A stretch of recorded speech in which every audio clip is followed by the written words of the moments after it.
Hey, so this starts our unit on memory. There's some cool stuff. Even though this may not be one of your favorites, it's actually really applicable to your life. Let's go through the first section that introduces sensory, short-term, and long-term memory. So when we look at what memory is, it sort of seems very innate to us, but it is a group of mental processes that are involved in acquiring, storing, and retrieving. And it's a huge network of things that work together, and it incorporates all of the other units that we've done, especially with sensory. And we look at the information processing model, we look at what memory is, and it includes one of the most important things, which is encoding. And if we have problems with encoding, that's when things don't get into the right spot and we can't remember. But that's a process of transferring information into a form that can get into that memory system. And our brain really likes patterns and so forth. So if for some reason you're not remembering a lot of information, look at how you're taking notes. And especially you need to be taking notes. Are you reading? How many times are you actually going through material, and is it getting into long-term memory? And if you're reading the material and writing down notes and then listening to lectures and then doing activities with the information and then studying on your own and putting meaning to it, you should get better and better results with doing those things. But some people like to do notes and they just sort of do a list of things. And it doesn't have any like real pattern to it. So, that's why your brain really likes like color, using highlighters or putting different vocabulary in different colors, putting stars and bubbles around things. And it really likes to see information organized in a meaningful manner. And that's why thinking maps actually work really well with doing notes as well. And then the second part is retaining that information so it can be used later. So that's consolidation or storage. And then when it's in long-term memory, actually having to recover that stored information is retrieval. So there are three distinct stages of memory, and this is the stage model of memory. Can you remember what the three distinct stages are? They are sensory, short-term, and long-term memory. So when we talk about sensory information, we talk about anything, obviously, that we've learned about in Unit 3 about sensation. And information we know is taken in from the environment and it's held only for a brief amount of time. And it does matter on what kind of sense is it. Is it visual or hearing? We also have aphatic, which is touch. And that wasn't mentioned in your book, but obviously you guys learned about when reading the book about iconic and echoic. So iconic being the visual sense and echoic being hearing. And because we get so much information, remember we get 11 million bits of information and we only process about 40, not all of that information is going to get in. So it ranges depending on the sense that we have from a fourth or half of a second to 3 seconds. And then after that time, if we don't do anything with it, it sort of fades because our memory is focused and our attention is divided. Again, going back to the information about attention in chapter 4, we look at snapshots for a momentary time, and then if we don't do anything with the information that we just did, we sort of move on to the next snapshot and it kind of disappears. So the two main ones that are talked about was echoic and iconic, and that's because visual and auditory are the two senses obviously that are studied the most, and that's sort of the reason why. You can really look and see visual sensory memory, and the fact that when we have it only holds an image for a fourth to a half of a second before being replaced. And if you do that, you can actually do this this test. And even if you look at my face right now, you can see the trail of the pen as I shake it back and forth. And that is your memory. So that's why you see a trail for the pen, because your brain is holding on to that memory for one fourth to a half of a second, and that's why we see the trail. It's pretty cool. So that's iconic. And then echoic, like an echo, all right? An echo we sort of remember hearing for a little bit longer than just the natural sound, like when you're in a cave. That's going to hold and not fade until after 3 to about 4 seconds. And this really, again, helps us to have a conversation with somebody and to understand from the beginning of the conversation to a couple of seconds later, like what they're seeing. If we were to look or hearing, and saying. If we were to hear one word at a time, we wouldn't understand anything that was going on. So our memory allows us to be able to hear things in a flowing sense. And also, you're able to hear somebody ask you for something from the kitchen, and then you're hearing the TV and you still remember. It's when we get interference with that that we sort of don't remember. You know, I know all of us have been there where you have been upstairs and you know you have to get something from downstairs, and in between there, unless you're repeating what you need to get from downstairs, you get interrupted. And if it's after 4 seconds or so, unless you're sort of thinking about what you need to get, you'll get downstairs and be like, now why did I come down here? And especially if somebody's asked you for something or the phone rang or whatever it might be, you're going to be interrupted and not remember. So a lot of that time we can really see when we actually can't hear, we don't remember things that we are thinking or hearing and so forth. Okay, so one of the really cool experiments is George Sterling. And I'm going to explain the experiment, and then you're going to pause the video and you can go do the experiment yourself. It takes a few minutes to do it, and that way you can get a good sense of George Sterling's visual sensory memory experiment that he did in the 1960s. So in this experiment, you're going to see two different things. I'll explain what that's going to look like for you. In this experiment, he flashed images for about 1/12 of a second, and you're going to see how fast that actually is when you do the experiment.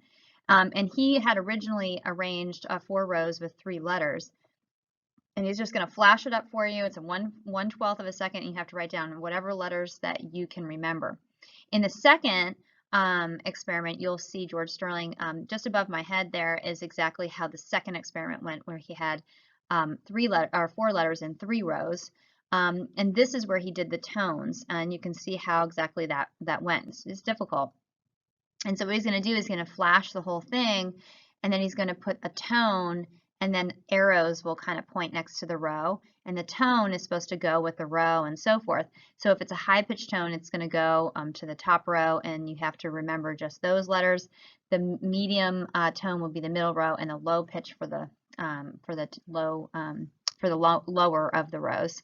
So go ahead and pause the video, and I want you to do the experiment. It takes, again, a couple of minutes, and you'll get a sense of that and see how many you actually remember, see if it matches with George.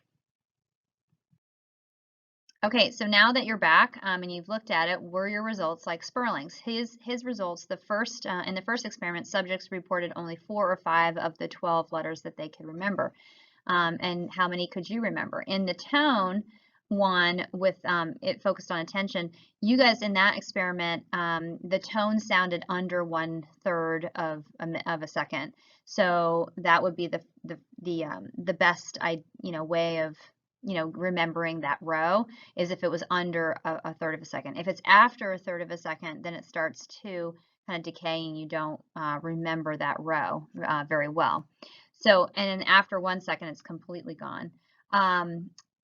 So that's something to compare with his conclusion during that experiment was that our visual sensory memory holds a great deal of information, but for a very brief amount of time. And in order to get it into short-term memory, we have to really pay attention, and it has to be significant to go into our short-term memory. Okay, in terms of short-term memory, we also call it working memory when you're trying to retrieve and do something active. It is a workshop. It's something that in our memory that we're consciously aware of. It has a vast amount of information that can be stored up to 20 seconds. And when we have 20 seconds that we can have that use of our short-term memory, that allows us to solve problems like a math problem or reading a sentence. You remember the beginning of a sentence while you're finishing the last part of the sentence and so forth. When you're putting together a math problem, you can remember what you did at the beginning, at the end, and so forth. So it allows you to do that much more readily. Information has to be maintained. Maintain needs to be rehearsed. And there's a process and a variety of ways, like we can imagine and reason and remember and use language and comparisons with using short-term memory. And it provides temporary storage for information that's currently in our conscious cognitive activity. And it's really about encoding and getting that information stored so that it can go to long-term memory. And it's really about capacity versus time. Like memory is all about our capacity.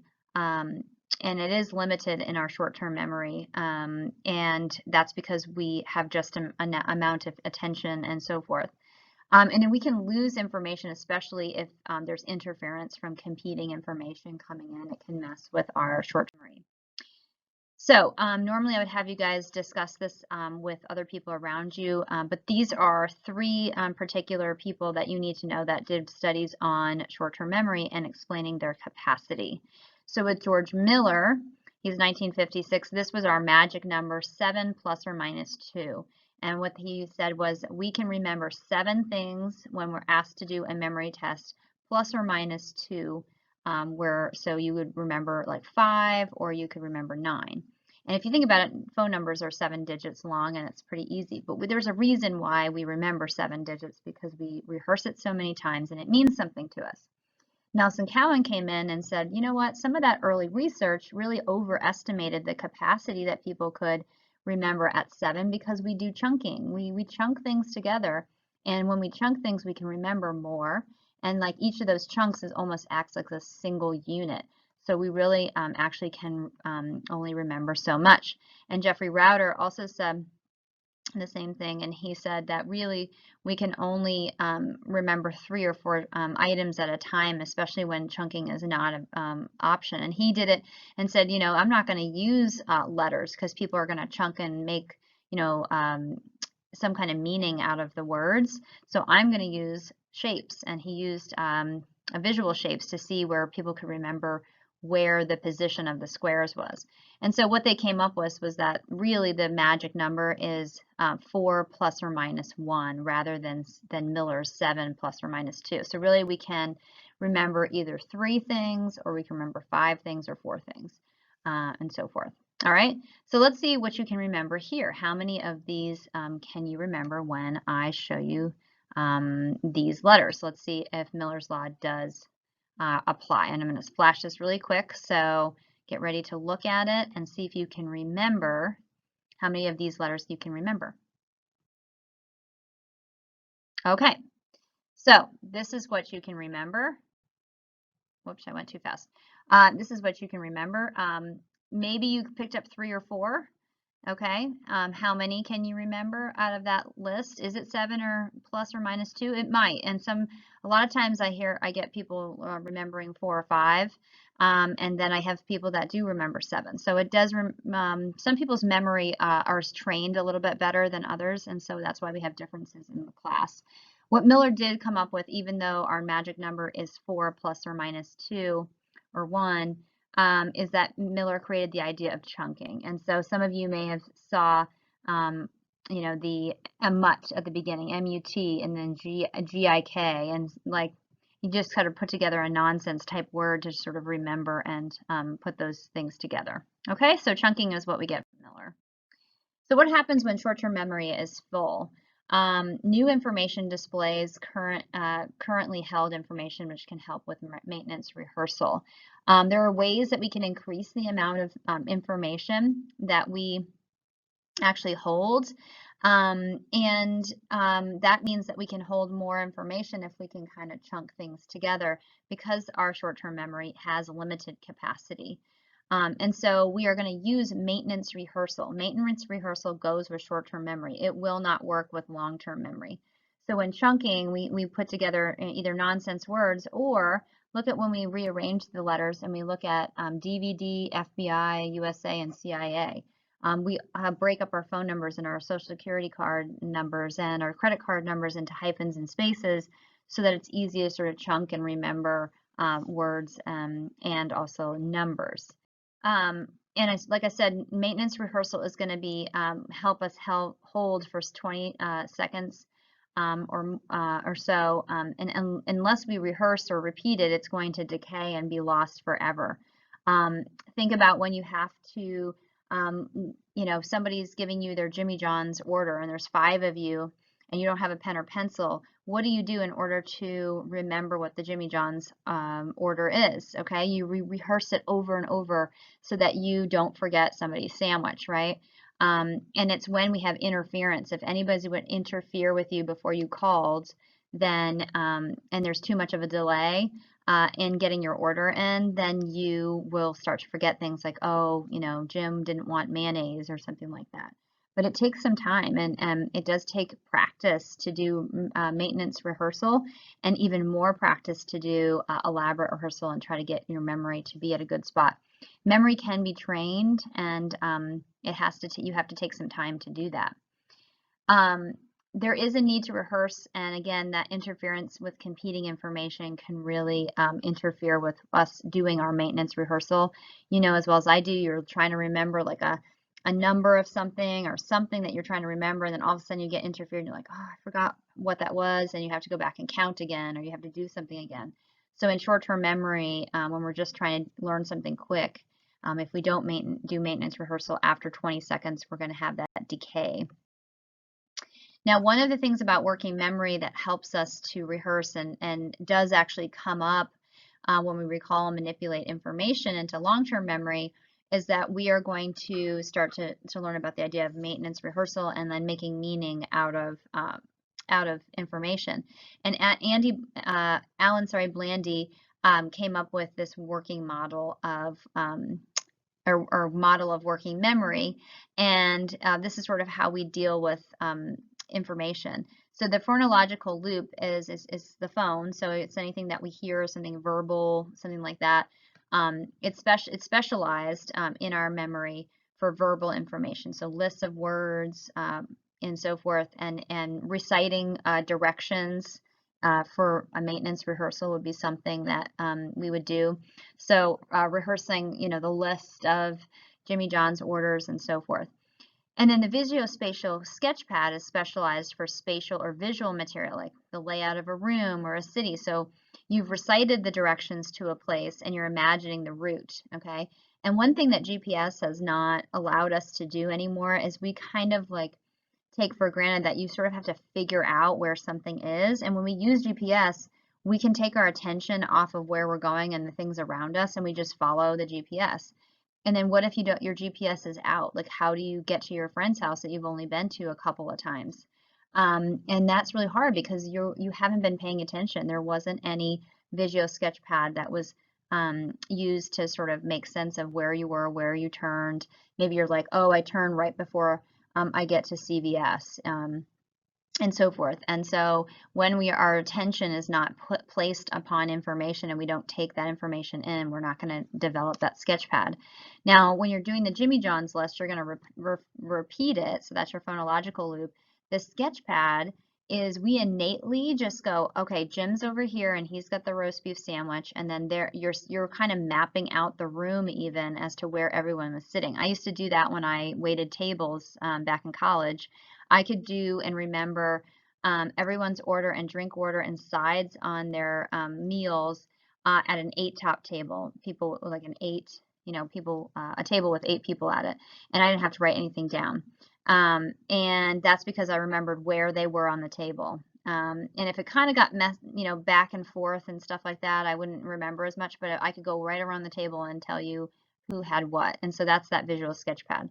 And then all of that is sort of controlled and integrated by the central executive part of the model, and that's going to integrate information and so forth. And so it initiates like the retrieval and the decision processes as needed, and integrates all that stuff into long-term memory as well. Now, you can't remember what the order was for Jimmy John's. You may remember one person's in particular because they have a certain meaning. Maybe you remember Jim's because you forgot the mayonnaise and he got mad at you, and there was some kind of ongoing thing that happened because of the Jimmy John's sandwich. And then that is when you sort of remember, oh yeah, I forgot the mayonnaise, that he doesn't like mayonnaise or he likes mayonnaise, whatever that is, because of what happened the time before, and it made a lasting impression on your brain. But maybe everybody else's who it was fine, like you don't remember what they had. So that's when we get into long-term memory. And long-term memory has an unlimited capacity. And information is stored longer than 20 seconds is in long-term memory up to a lifetime. But there's some tricky things about that. It's not just like 20 seconds happens and then it's in. It has to be, in order to retrieve it, it has to be quick. And it can be quick, but it has to have some kind of meaning for it. I mean, you guys know, you may study a whole stack of cards for biology or Spanish or whatever it is, and you study it and you know it that day, and you've studied over and over again for a few days, and you're just quickly just memorizing, and then literally 2 weeks later, you can't remember, or especially 2 months later, you can't remember a thing that you did. We always are surprised, like, why do students not remember, like, the Civil War and American Revolution information when we're teaching history? And that's because it doesn't resonate with you guys as much. Some people who really like that stuff, like, it'll resonate with them, and they've looked at, other material on it and so forth to get it back out of their memory, their long-term memory. But a lot of times, a lot of that stuff's lost, and that's really sad because we have ways that we can actually keep it. So this is what people mostly define as memory, as long-term, because we're pulling out this information. And you do it all the time when you have conversations. Like, you're having a conversation, you're going to pull information. It's just innate that you do it, but you're pulling information about things you know, or, oh yeah, I remember when, so-and-so did that 2 weeks ago. Like, depending on what's going on, like, you can remember a lot of things from long memory. Part of that process is encoding. Encoding is extremely important for putting it in long-term memory. And when coding doesn't happen correctly, then we have problems. Maintenance rehearsal, again, is not the effective strategy. Just repeating information does not get it encoded correctly into long-term memory. It will for short-term, for you to have that test and to get it through, but then after that you sort of lose it and it's not part of your trained memory.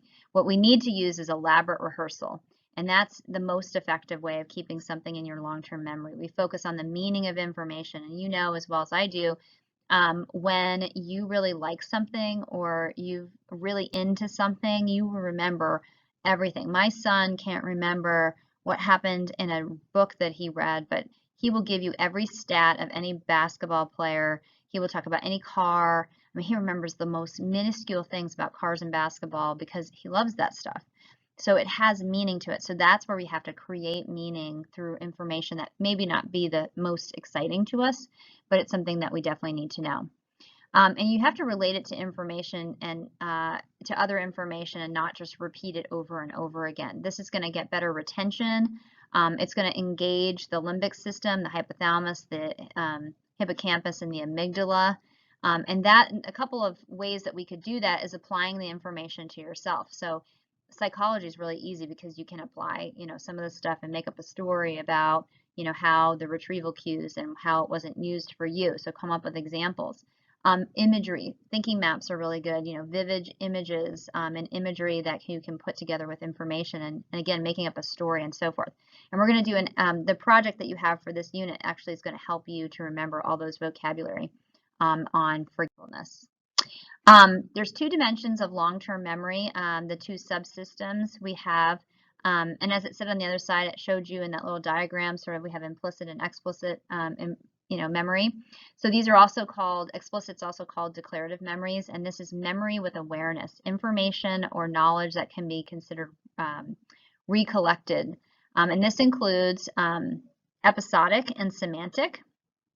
So for instance, you can declare what you did on your birthday last year.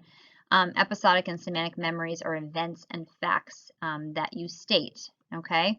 So implicit is non-declarative. It's memories without awareness. You're not consciously recollecting, but still have affect your behavior and knowledge. So typing, you kind of subconsciously know where the letters are, but you are not able to really recite the letters of the rows. And it's kind of weird how that is. And that's where we have procedural, like you just ride a bike. You don't really know how. It's more habitual for that. And skills and habits kind of do that. And it's really, typing, I think, is a great example, because with implicit, it's just, you're typing. But if you were to ask me, I know exactly where every letter is, but if you were to ask me the rows and memorize the rows and I write down those rows, I have no idea. But just unconsciously, you're sort of doing that. But unlike that explicit memory, is going to be more facts and events that you will remember. So as we talk about that and talk about organization, how do we do that? Well, we cluster. We organize things into related groups during our recall, and our brain is going to naturally categorize those things so that it doesn't become cluttered. And then we also use association, or some things that are associated, information that's linked. So red and apple are sort of linked together, and we have this, really interesting model and process. So that somatic network model is how we organize into long-term memory. So one concept is activated in this network, and then it can spread and sort of activate other associations. So apple, red, maybe fire truck, fire, and then there's from fire, then you think of campfire, and then the woods, and I don't know, it just keeps going, and you're activating all kinds of things that that are associated with that. All right, and then the different types of long-term memory. So again, under implicit, we have procedural, how we perform different skills and operate, and that develops really early on in life. Sometimes we don't even know that we've learned something. We just know how to do it, like walking, okay? Riding a bike or swimming or blow drying your hair would be part of this procedural. Episodic and semantic, again, under explicit. So episodic specifically is referring to specific events or episodes in your life. And semantic is general knowledge, just facts, names, definitions. That's sort of like your encyclopedia of all the things that you know, and that's really the things that we learn in school. They're stored in long-term memory, long-term memory without remembering when or where you required that knowledge. You just know it, okay? There's also autobiographical memory, and that refers to events in your own personal life, and also the semantic of when and where things happen. So it plays a role in definitely the part of your sense of self. Most adults have early memories about 2 and 4. I can remember things when I was 2. I was in footy pajamas and stuff, but not a lot. And that marks the beginning of our autobiographical memory and the development of our sense of self. But I will say most kids don't remember that much until they're about 5, and that's when that would start to go. There's a lot of things that we don't remember that our parents said we did way back when. And then the last thing we'll talk about is some interesting stuff that they did that Professor Wang did with studies with culture and memory. So European American college students and Taiwanese and Chinese college students were studied by Shi Wang, and they did the following. The average age of the earliest memory was much earlier for U.S. born students than it was for Taiwanese and for Chinese students. American memories were more discrete, one point in a time, reflected the individual experiences and feelings, such as like being stung by a bee, and Taiwanese and Chinese students recalled more routine activities with family and schoolmates and community members. And this, of course, goes right along with our individualistic and collectivistic ideas from Asian and U.S. culture. So us being stung by a bee, it's all about us, it's the individual, while they're, about family and community.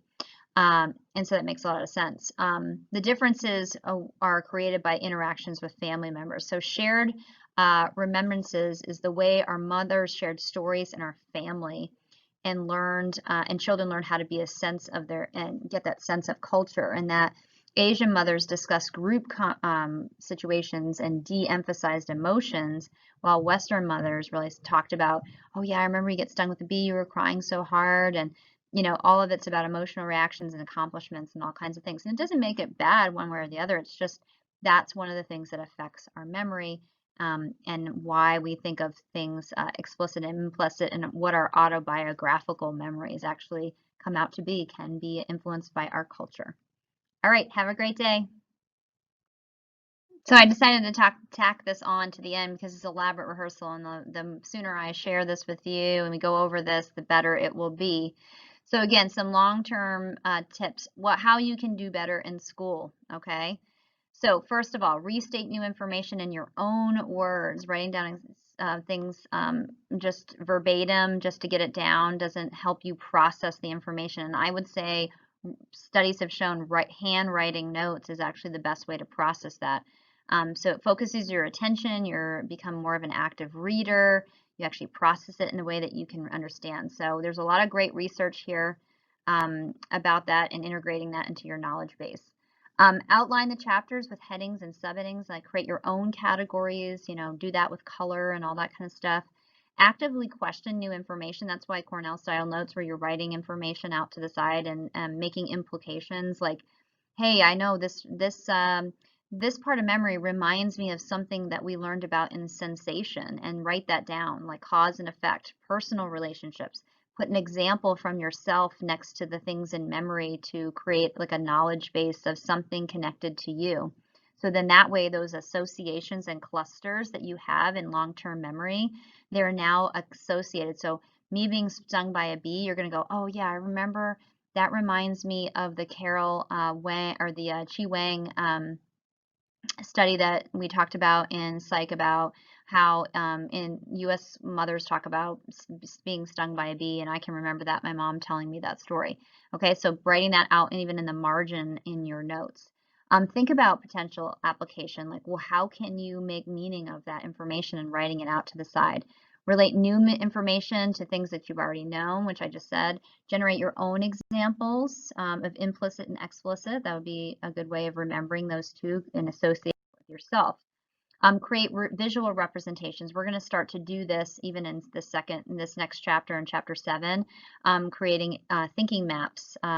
Time. You need time, guys. You can't be, working and trying to do 5 million AP courses and expect that you're going to do as best as you can. Now, some of you are going to do that because you're amazing at, your memory is really good and you're amazing at things, but some of you need more time. How much time do you need? Okay, it's all based on that. We need to commit to focusing on that time. Reading too fast can make that comprehension just go away. You need to be in that mood. You need to spend more time with material. Chunk it, like, read 5 pages at a time. Don't try to do 30. You're just going to get exhausted. During the test, imagine your notes and books in front of you. If it's all sort of mundane notes written in front of you, or have no notes, you have nothing to like reference. You need to have notes written down to hit that pattern. That may spark your memory, and that's where those retrieval cues come into to play. Mnemonic devices are visual. That's really powerful, that you can use. The method of loci, okay, that is remembering items by visualizing at the specific locations that recall the location and item. So people who remember for like the Guinness Book of World Records, they actually create a house, and they put information in each of the pieces of the house. So for like the retrieval for section 2, where there's all that vocabulary about why we forget and all that kind of stuff, you could section like the living room has these vocabulary words in it, and so forth. And that's how they remember large amounts of information. It's kind of neat. The peg word method is creating a list of words and memorize, and then connect what item you want to remember with a visual association with that word. And then sleep. We will be less effective method and so forth if it's cramming. Okay, the least effective and so forth. And we need to sleep in order to get that stuff into memory. So cramming is not the answer.